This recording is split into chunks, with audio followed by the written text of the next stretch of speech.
ample time to reach your destination. Well, I didn't. And as much as I've enjoyed chatting with you, I have to go. He regretted saying so, because he would love to spend more time with her. She dropped her arms and arched her shoulders. Once again, his attention was drawn to her breasts.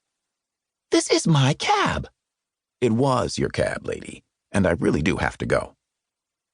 He turned his attention to the driver and said, "I need to get to the Dayspring Baptist Church in Harlem in less than 20 minutes. The driver shook his head, reluctant to move. "I don't know, man," he said with a deep Jamaican accent.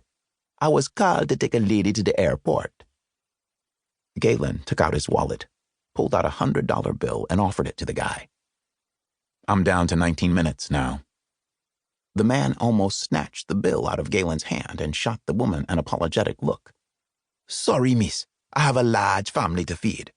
I'll call in and have another cab sent for you."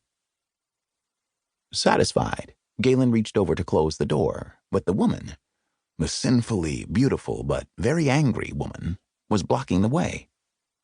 He tilted his head back and looked up at her. "Do you mind?" "Yes, I do mind. You have to be the rudest man I've ever met.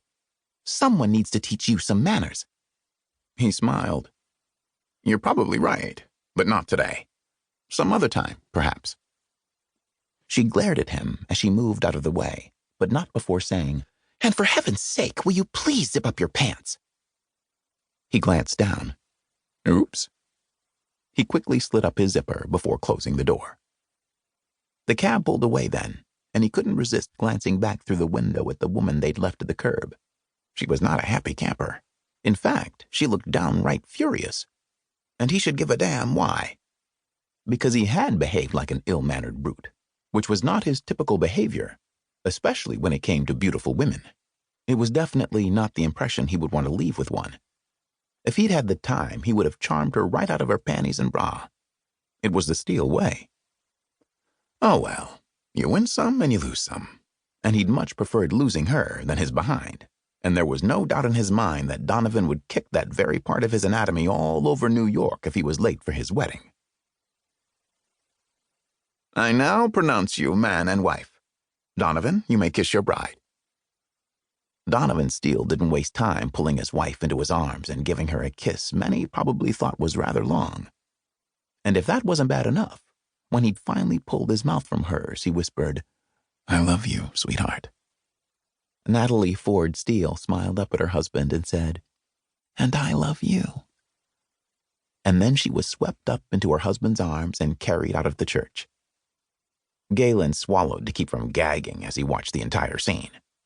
Even though Natalie was a nice-looking woman, a real beauty, he'd still had a hard time believing that Donovan had decided to hang up his bachelor shoes and take a wife. Donovan's reputation as a womanizer was legendary. In fact, he'd been so infamous in Charlotte that there were some who thought he was one of Drew Steele's sons instead of a cousin.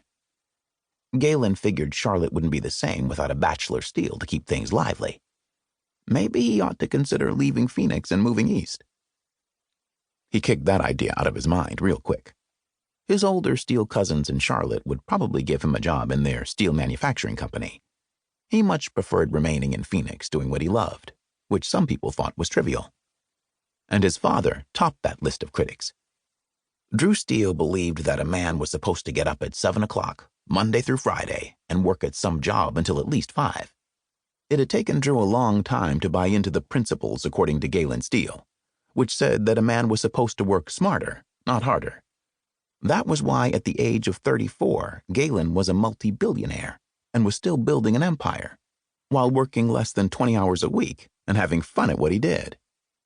14 years ago, while attending the University of Phoenix, pursuing a degree in engineering, he and his 2 roommates decided to do something to make money, something different than what their friends were doing, like selling their blood or their sperm.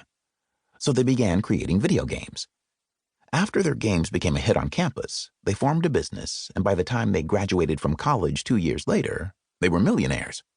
The 3 of them were still partners today. Their business, the Sid Corporation, was represented by 3 CEOs, Galen Steele, Eric Ingram, and Wesley Duvall. Their only employees were their art team. He, Eric, and Wesley shared duties as game designers and programmers,